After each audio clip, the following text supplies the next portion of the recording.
माझं नाव दिनकर आहे. मी एक मंदिराचा पुजारी आहे. एके दिवशी सकाळची आरती झाल्यानंतर मी मोकळा झालो होतो. तेवढ्यात एक 20 वर्षाचा तरुण आपल्यासोबत साधारण 32 वर्षाची एक बाई घेऊन मंदिरात आला. त्या बाईनं त्यावेळी एक मोठी काळी चादर अंगावर घेतली होती, पण चेहरा तिनं लपवला नव्हता. लोक देवाची आरती करून आपापल्या घरी जात होते. तो मुलगा माझ्याकडे आला, मला प्रणाम केलं आणि माझ्याजवळ बसला. मी त्याला येण्याचं कारण विचारलं तर तो म्हणाला, पुजारीजी, तुम्ही माझं या मुलीसोबत लग्न लावून द्या. त्याचं बोलणं ऐकून मला फार विचित्र वाटलं, कारण ती मुलगी अजिबात दिसत नव्हती. ती तर एक बाईच होती, वयाने त्याच्यापेक्षा खूप मोठी आणि त्याच्या आईसारखी दिसणारी. पण खरं सांगायचं तर ती खूप सुंदर होती. मी त्या मुलाला विचारलं, तू कुठून आलास आणि तुझ्या लग्नात सहभागी होण्यासाठी कोणी नातेवाईक तुझ्यासोबत आलेत का? तर तो म्हणाला, माझ्यासोबत कोणीही नाही. आम्ही दोघंही आपल्या इच्छेने लग्न करायला आलो आहोत. तुम्ही काहीही करून आमचे फेरे करून द्या. मग मी त्या बाईकडे पाहिलं तर तिनंही हेच सांगितलं की ती स्वतःच्या इच्छेने या मुलासोबत लग्न करू इच्छिते. पण मला मात्र शंका येत होती. असं वाटत होतं की हे दोघं घरातून पळून आले आहेत. उद्या जर काही पोलीस केस वगैरे झाली तर माझं नाव बदनाम होईल. म्हणून मी फेरे करून देण्यास नकार दिला. तेवढ्यात त्या मुलानं आपल्या पिशवीतून 50,000 रुपये माझ्या समोर ठेवले आणि म्हणाला, ही तुमची फी आहे आणि मी हमी देतो की तुम्हाला काहीही त्रास होणार नाही. खरं सांगतो, 50,000 रुपये पाहून मला लोभ झाला आणि मग मी त्यांच्या लग्नासाठी तयार झालो. असो, ते दोघं स्वतःच्या इच्छेने आले होतेच. मी त्या मुलाला सांगितलं, ठीक आहे, मी मंत्रपठण करून फेरे करून देतो, पण त्यासाठी एखाद्या साक्षीदाराची सोय केलीस तर बरं होईल, कारण तुमच्या लग्नाला साक्षी द्यायला कोणीतरी हवं. मग तो मुलगा 10 मिनिटातच एक साक्षीदार घेऊन आला आणि मी त्या साक्षीदाराच्या उपस्थितीत त्यांचं लग्न करून दिलं. लग्नानंतर ते दोघं निघून गेले, पण काही दिवसांनी एक विचित्र घटना घडली, ज्यामुळे माझी पुन्हा त्या जोडप्याशी भेट झाली. माझे आई वडील जिवंत नव्हते. माझं जन्मगाव इथेच होतं, पण मी या गावातल्या मंदिरात काम करायला लागलो आणि इथेच एका खोलीचं घर भाड्याने घेऊन राहू लागलो. जेव्हा मला वेळ मिळायचा तेव्हा मी गावाबाहेर नदीकिनारी जाऊन बसायचो. तिथं एक झाड होतं जे माझ्या आईवडिलांनी स्वतः लावलं होतं आणि आता खूप मोठं झालं होतं. त्या झाडाखाली बसल्यावर मला खूप समाधान मिळायचं. असं वाटायचं की जणू माझ्या आईवडिलांचा हात माझ्यावर आहे. त्या दिवशीही मी त्या झाडाखाली बसलो होतो आणि खूप सुकून अनुभवत होतो. नदीपासून थोड्याच अंतरावर एक स्मशानभूमी होती. मी उदास नजरेनं स्मशानाकडे पाहत होतो. कित्येक लोक आपटांना सोडून या राखेत परिवर्तित झाले होते. त्यांना कल्पनाही नव्हती की त्यांच्या जाण्यानंतर त्यांच्या आपल्या माणसांना किती यातना होत आहेत. ते दुसऱ्या जगात गेले होते. मी उदासीनतेनं स्मशानकडे बघत असताना माझी नजर एका नव्यानं जळालेल्या चितेकडे गेली. तिची राख अजून थंडावलेली नव्हती. ती चिता बघून का कुणास ठाऊक माझ्या मनाला फार वेदना झाल्या.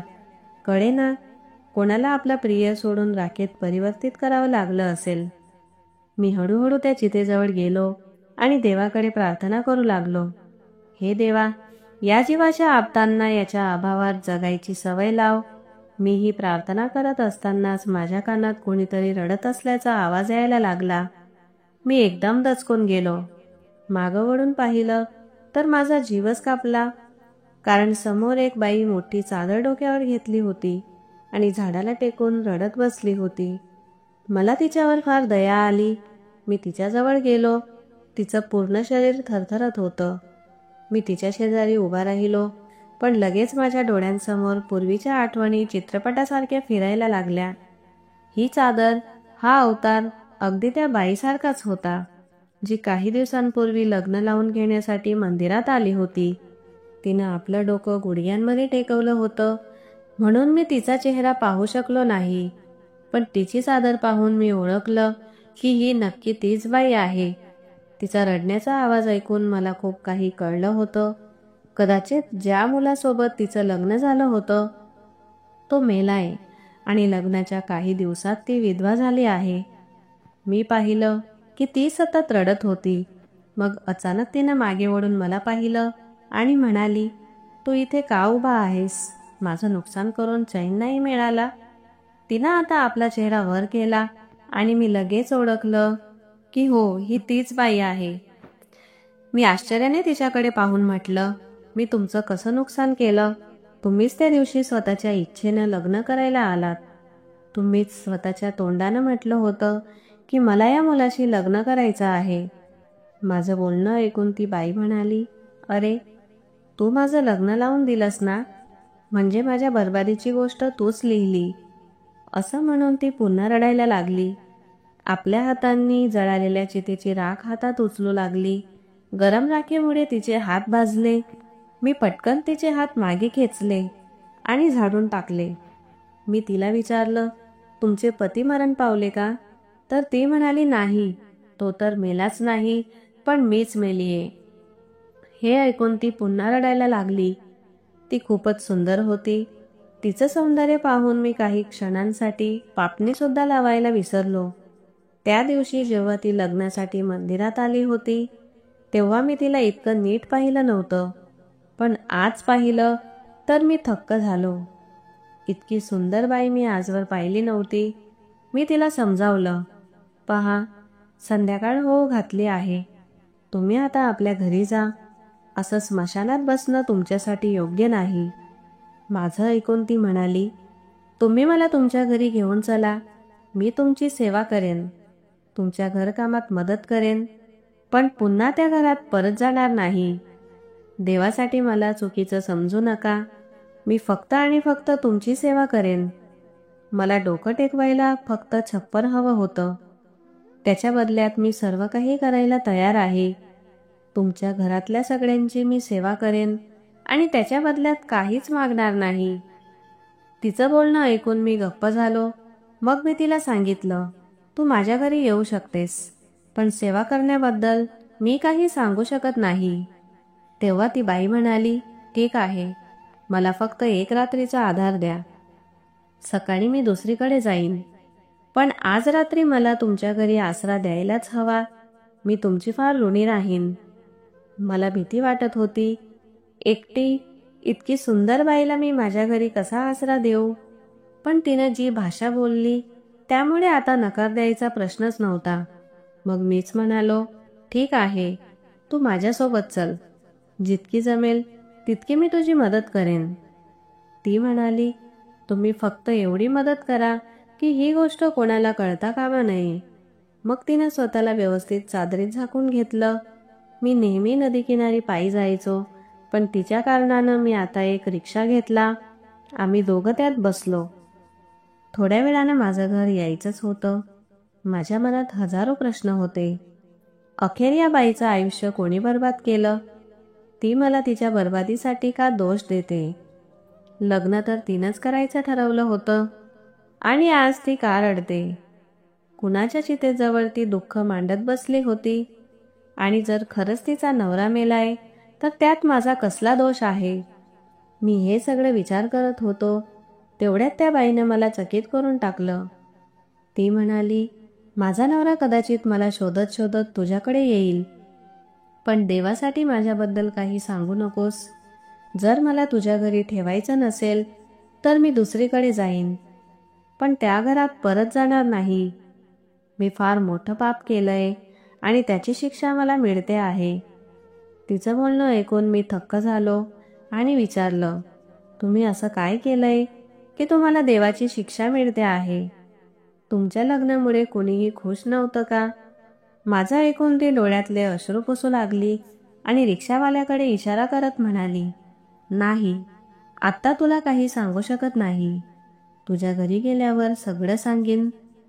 मला जाणवलं की हो, रिक्षावाल्याच्या समोर इतक्या गोष्टी करणं योग्य नव्हतं. थोड्याच वेळात आम्ही घरी पोहोचलो. मी तिला माझ्या खोलीत बसायला सांगितलं. माझ्याकडे फक्त एकच खोली होती आणि मी या घरात एकटाच राहत होतो.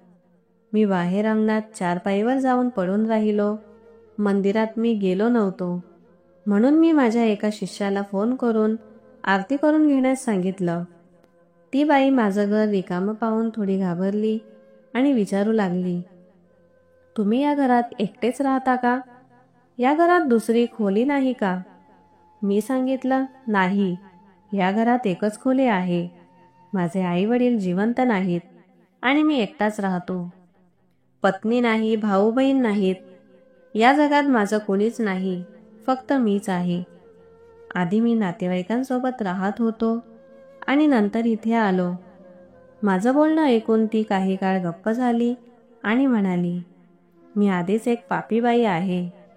तुमचं घरही माझ्यामुळे बर्बाद होऊ नये म्हणून मी सकाळी परत जाईन. फक्त आज रात्री मला इथे राहू द्या. मग ती म्हणाली, मी तुमच्यासाठी जेवण बनवू का? मी म्हटलं, जर तुम्ही हे सगळं करू शकता तर मी तुम्हाला गल्लीतल्या एखाद्या घरात कामावर ठेवून देईन. तुम्हाला बदल्यात चांगले पैसे मिळतील, त्यामुळे तुम्ही स्वतःचे पोट भरू शकाल. ती म्हणाली, हो नक्कीच, पण मी काहीही करेन तरी त्या घरात परत जाणार नाही.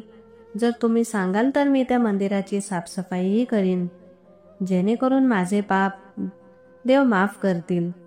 ती वारंवार हात जप करत होती की ती फारच पापी बाई आहे. मला तिची गोष्ट आणखीनच रंजक वाटू लागली. मी तिच्याशी अजून काही बोलणार इतक्यात माझ्या घराच्या दरवाजावर जोरजोरात ठोके पडू लागले. मी दचकून दरवाजा उघडला तर समोर गल्लीतले 8-10 माणसं उभी होती. त्यांना पाहून मला लगेच समजलं की हे का आले आहेत. मी विचारलं, कशासाठी आलात? तर ते म्हणाले, पंडितजी, आम्ही तुमचा फार मान करतो, पण इथे इज्जतदार लोक राहतात. इथे आमच्या बहिणी बायका राहतात आणि तुम्ही इथे एकटेच राहता. तुम्ही आमच्या मंदिराचे पुजारी आहात. आम्हीच तुम्हाला इथे राहण्यासाठी घर दिलं आहे. नाहीतर आम्ही एखाद्या अविवाहिताला इथे राहू दिलं नसतं. पण आज जी कृती तुम्ही केली आहे ती माफ करण्यासारखी नाही. आम्हाला ऐकायला आलंय की तुम्ही एका बाईला घरी आणलं आहे. ही गोष्ट आम्हाला तुमच्या शेजाऱ्याने सांगितली. जर ती बाई बेसहारा असेल तर तिला आमच्या घरी पाठवा किंवा तुम्ही इथून निघून जा. आम्ही अपेक्षा करतो की तुम्ही आमचं सहकार्य कराल आणि ती बाई आमच्याकडे सुपूर्द कराल. सगळे लोक मला संशयाने पाहत होते, पण मी त्यांच्या बोलण्याचा राग न मानता म्हणालो, तुम्ही माझी अडचण सोपी केली. खरं तर ही एक बेसहारा गरीब बाई आहे, जिला मी मोठ्या मुश्किलीने आणि मजबुरीने माझ्या घरी आणलं होतं. जर तुम्ही ठेवू शकता तर ठेवा. असं म्हणून मी त्या बाईला त्यांच्या हवाली करून दिले. ती बाई कदाचित त्यांच्यासोबत जायला तयार नव्हती, पण मी तिला सांगितलं की तुला त्यांच्यासोबत जावं लागेल. तर ती रडत रडत उठली आणि त्यांच्यासोबत गेली. तिनं माझ्याशी काही बोललं नाही, पण मला जाणवत होतं की तिलाही तिकडे जाणं अजिबात आवडलं नव्हतं. दुसऱ्या दिवशी सकाळी गल्लीतल्या लोकांना कळालं की मी त्या बाईला चुकीच्या हेतूनं घरी आणलेलं नाही, तर ती स्वतः एक मजबूर बाई म्हणून इथे राहायला आली होती. मोठ्या माणसांनी मला सांगितलं, पंडितजी, आम्ही तुमची माफी मागतो की आम्ही तुमचं मन दुखावलं. आम्हाला हवं आहे की तुम्ही त्या बाईला अनाथाश्रमात सोडून या. तिथे सगळं कायदेशीर काम होतं आणि ती बाई पूर्णपणे सुरक्षित राहील. मी काही आक्षेप घेतला नाही, कारण मी जे बोललो ते खरं होतं. मग मी गल्लीतल्या एका माणसाला सोबत घेतलं आणि तिला रिक्षात बसवलं. आम्ही अनाथाश्रमाच्या दिशेने निघालो. मी म्हणालो, आपल्याकडे फार वेळ नाही. तुम्हाला मला तुमची संपूर्ण कहाणी सांगावी लागेल, कारण मी फारच अस्वस्थ आहे की तुमच्यासोबत नक्की काय घडलं. माझं ऐकून ती मला माफी मागू लागली आणि म्हणाली, माझ्यामुळे तुमची बदनामी झाली. लोकांनी तुमच्यावर संशय घेतला. तुम्ही मला सोबत नाही ठेवलं तरी चालेल, पण तुम्ही मला अनाथाश्रमात जबाबदारीने सोडून या आणि त्यांना हेही सांगा की कोणी दुसरा मला घ्यायला आला तर मला त्यांच्याकडे देऊ नका. मी म्हणालो, बिलकुल काळजी करू नका. मी स्वतः त्यांच्याशी बोलून घेईल. माझं ऐकून ती शांत झाली आणि आपली कहाणी सांगू लागली. पंडितजी, मी तुम्हाला काय सांगू. मी एक दुःखाने पछाडलेली, नशिबानं फसवलेली आणि लाजिरवाणी बाई आहे. माझ्या बेशरमपणासाठी मी देवाकडे क्षमा मागते की मी जे काही केलं ते मला देव माफ करो. ही गोष्ट फार जुनी नाही, साधारण 1 वर्षांपूर्वीची आहे. माझा नवरा मला दुर्लक्ष करू लागला होता. आमच्या लग्नाला 10 वर्ष झाली होती. माझा एक 6-7 वर्षांचा मुलगाही होता. माझा नवरा सतत मला टोमणे मारायचा, तू आता आधीसारखी सुंदर राहिली नाहीस. मूल झाल्यानंतर तू मला वेळ देत नाही, स्वतःकडे लक्ष देत नाही, मुलातच गुंतून राहतेस, आधीसारखी साजशृंगार करत नाही. नवऱ्याच्या या बोलण्यामुळे मी स्वतः लक्ष देण्याऐवजी अजून त्रस्त होत होते. एके दिवशी मी टेरेसवर जाऊन माझ्या एका सखीला सगळं सांगत होते. मी म्हणाले, माझा नवरा माझ्यावर खूप तक्रारी करतो. तर ती म्हणाली, तू त्याच्यापासून थोडी दूर राहा. पुरुषाला आपल्या बायकोची जाणीव झाली नाही तर तो तिची किंमत करत नाही. तू त्याला दूर ठेवलंस तर तो तुझ्यासाठी तडफडेल. मी मूर्खासारखी तिचं ऐकलं आणि नवऱ्यापासून अंतर ठेवायला लागले. तो जेव्हा कधी खुशीत असायचा आणि माझ्याजवळ येऊन मला प्रेम करायचा, प्रयत्न करायचा, तेव्हा मी म्हणायचे, माझी तब्येत बरी नाही, मुद्दाम त्याच्याशी भांडायला लागले. त्याचा परिणाम असा झाला की माझा नवरा रात्री उशिरा घरी यायला लागला. मग मी त्याला आणखी रागवायला लागले. तो घरी आला की मी भांडण काढत असे. तू माझ्याशी बोलत नाहीस, उशिरा घरी येतोस, माझ्याकडे लक्ष देत नाहीस. आधी तरी तो माझ्या शंका कटकटींना उत्तर द्यायचा, पण आता तोही मला टाळू लागला. आता मी अजूनच व्याकुळ झाले आणि या व्याकुळतेचा फायदा कुणीतरी दुसऱ्याने घेतला. एकदा मी असंच रडत बसले असता माझा 20 वर्षांचा दीर माझ्याजवळ आला आणि म्हणाला, वहिनी, भाऊ तुम्हाला खूप दुर्लक्ष करतात. विश्वास ठेवा, ते बाहेर दुसऱ्या बाईच्या मागे लागले आहेत. मी त्यांना 2-3 वेळा त्या बाईसोबत पाहिलं आहे. कुठं नेतात ते मला ठाऊक नाही, पण ते तिला कारमध्ये बसवतात. दीरच्या या बोलण्याने माझ्या पायाखालची जमीनच निघून गेली. मला समजवण्याऐवजी तो दुसऱ्या बायकांच्या मागे लागला होता. हे मला असह्य झालं.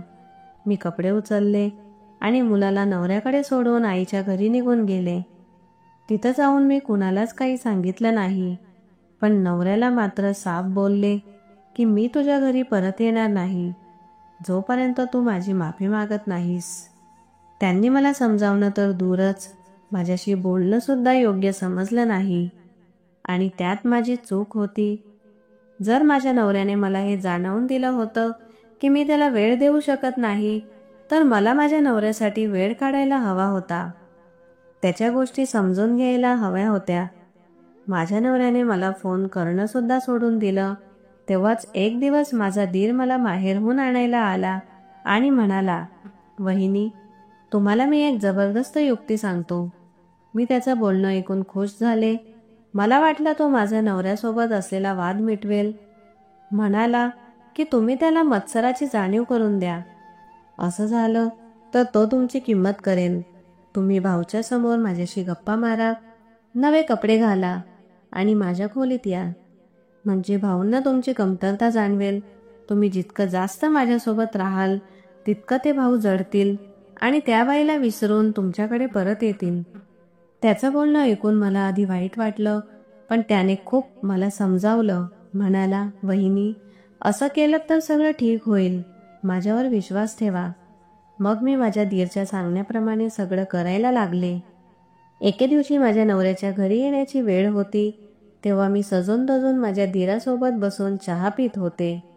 मी मुद्दाम दार उघडं ठेवलं होतं, म्हणजे नवरा आत येईल आणि आम्हाला पाहिल की आम्ही दोघं बसून खुशाल गप्पा मारत आहोत. मग काय, माझ्या नवऱ्याने तो प्रसंग पाहिला आणि तो रागाने फणफणला. आणि हे 1 वर्ष मी कसल्या यातनांमध्ये काढलं होतं हे फक्त मलाच ठाऊक आहे. मी माझ्या नवऱ्यावर रागवलेले असते तरी मी अजूनही त्याच्यावर प्रेम करत होते. तो माझ्या मुलाचा बाप होता, पण आता मी माझा नवरा गमावला होता. माझ्या नवऱ्याच्या मृत्यूला मीच कारणीभूत झाले होते. माझ्या मूर्खपणामुळे माझं घर उद्ध्वस्त झालं होतं. मग माझ्या दीराने मला म्हटलं, वहिनी, आता तुम्ही माझ्याशी लग्न करायलाच हवं, नाहीतर या घरात राहण्याला काही अर्थ नाही. उद्या लोक तुमच्यावर आरोप लावतील, मीही माझ्या माहेरी परत जायला तयार नव्हते. हे घर माझ्या नवऱ्याची आठवण होतं. माझ्या नवऱ्याने खूप प्रेमाने जपून हे घर बांधलं होतं. मी हे घर सोडून कशी जाऊ शकले असते? मग मी मजबुरीत माझ्या दिराशी लग्न करण्याचा निर्णय घेतला. त्याने म्हटलं, आपण ही लग्नाची गोष्ट गुप्त ठेवूया. माझे सासू सासरे जिवंत नव्हते, पण माझे नातेवाईक सगळे समजत होते की माझ्या नवऱ्याचा मृत्यू अपघाताने झाला आहे. दिराशी लग्न करण्याशिवाय माझ्याकडे दुसरा काहीही पर्याय नव्हता. मग मी त्याच्याशी लग्न केलं. पण मी आश्चर्यचकित झाले की तो आपलं लग्न कधीही लोकांसमोर आणू इच्छित नव्हता. आणि याआधी की मी त्याच्यासोबत संसाराची सुरुवात करावी, त्याच्या चेहऱ्यावर मला एक विचित्र शैतानी भाव दिसायला लागला. मला जाणवायला लागलं की मी खूप मोठं पाप केलं आहे. मला लक्षात येऊ लागलं की माझ्या दिराने मुद्दाम हाच खेळ रचला होता. कदाचित त्याला मला मिळवायचंच होतं. कदाचित सुरुवातीपासूनच त्याची माझ्यावर वाईट नजर होती आणि म्हणूनच त्याने हे सगळं केलं होतं. मला पूर्ण समजलं होतं की दिराची सुरुवातीपासूनच माझ्यावर वाईट नजर होती. लग्नानंतर जेव्हा त्याने मला घरी आणलं तेव्हा 3 रात्री मी त्याच्यापासून दूर राहिले. मी त्याला सांगितलं होतं की अजूनही मी माझ्या नवऱ्याच्या मृत्यूचा धक्का विसरू शकले नाही. मला थोडा वेळ हवा आहे. त्यानंतर आपण संसार सुरू करू. तो 3 रात्री मान्य झाला, पण 4थ्या रात्री तो अजिबात मानायला तयार नव्हता. त्याचा पूर्ण मूड झाला होता. पण आता मला संपूर्ण समजलं होतं की माझा दीर चुकीचा आहे. म्हणून मी त्याच्या घरातून पळून आले. तोही माझ्या मागे धावला. त्या रात्री माझा मुलगा कसा तरी जागा झाला आणि जेव्हा त्याने आम्हाला घरातून धावताना पाहिलं तेव्हा तोही मम्मी मम्मी म्हणत आमच्या मागे धावला. पण मला काय ठाऊक होतं की माझा दीर माझ्यावर एवढा रागावला आहे.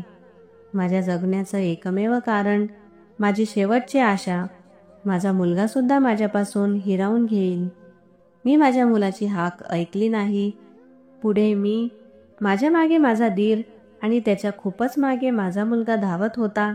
त्याचवेळी रस्त्यावरून धावताना एक वेगवान ट्रक समोर माझा मुलगा आला. खूपच भयंकर अपघात झाला आणि त्याच क्षणी त्याचा मृत्यू झाला. एकदा पुन्हा माझं जग उद्ध्वस्त झालं होतं. मी धावत माझ्या मुलाजवळ पोहोचले, पण तोपर्यंत तो देवाघरी गेला होता. एवढं सगळं झाल्यानंतरही माझा धीर आपल्या घाणेरड्या वागणुकीपासून थांबला नाही. अंत्यसंस्कार झाले, चिता जळून राख झाली आणि दुसऱ्या दिवशी तो पुन्हा आपल्या विकृत इच्छांची पूर्तता करायला माझ्या खोलीत शिरला. आतून दरवाजा बंद करून म्हणाला, आता तू माझी पत्नी आहेस. माझ्यापासून दूर जाऊ शकत नाहीस. आता तुझ्यापासून एक क्षणही दूर राहणं मला सहन नाही. मी खूप दिवसांपासून तुला मिळवण्यासाठी तडफडत होतो. आज ती तडफड संपणार आहे. मी गप्प बसले होते. माझ्या डोळ्यांसमोर काळोख दाटला होता. आधी पतीला गमावलं आणि आता मुलालाही गमावलं होतं. पण इतकं भान मात्र होतं की या हैवानाच्या जाळ्यात अडकून मी माझं आयुष्य संपवणार नाही. तो निष्काळजीपणे शर्टचे बटन उघडत होता आणि मी संधी साधून पटकन दरवाजा उघडून पळाले. तो माझ्या मागे आला. मी धावत धावत थेट स्मशानभूमीत पोहोचले, जिथे माझ्या लेकराची चिता अजूनही पूर्णपणे थंड झाली नव्हती. हाच तो माझा गुन्हेगार होता, ज्याने माझं हस्तखेळतं आयुष्य जाळून टाकलं होतं. जर मी त्याच्या बोलण्यावर विश्वास ठेवला नसता, जर थोडंसं शहाणपण दाखवलं असतं, तर माझ्या नवऱ्याला योग्य मार्गावर मला आणता आलं असतं. पण मला तसं करण्याची संधीच मिळाली नाही. त्या बाईची ही दुःखाने भरलेली कहाणी ऐकून मी सुद्धा फार व्यथित झालो. तिच्या नादानपणामुळे तिला तिचा नवरा तिच्या हातून निसटला. तिचा मुलगाही तिच्यापासून निसटला. जर तिनं थोडं शहाणपणानं वागलं असतं तर आपल्या पतीसोबत एक आनंदी संसार घालवता आला असता. मी शांतपणे तिला आश्रमात सोडून आलो. कदाचित आता हेच तिचं खरं ठिकाण होतं. तर मित्रांनो, तुम्हाला ही कथा कशी वाटली कमेंट करून जरूर सांगा. आणि कथा आवडली असेल तर तिला लाईक करा आणि आपल्या मित्रांसोबत शेअर करा. अशाच नवीन आणि रोचक कथांसाठी आमच्या चॅनलला सबस्क्राईब करा. आणि हो, बेल आयकॉन दाबायला विसरू नका, जेणेकरून आमची कोणतीही कथा तुम्ही मिस करणार नाही. आपण पुन्हा भेटूया एका नवीन कथेसह. धन्यवाद.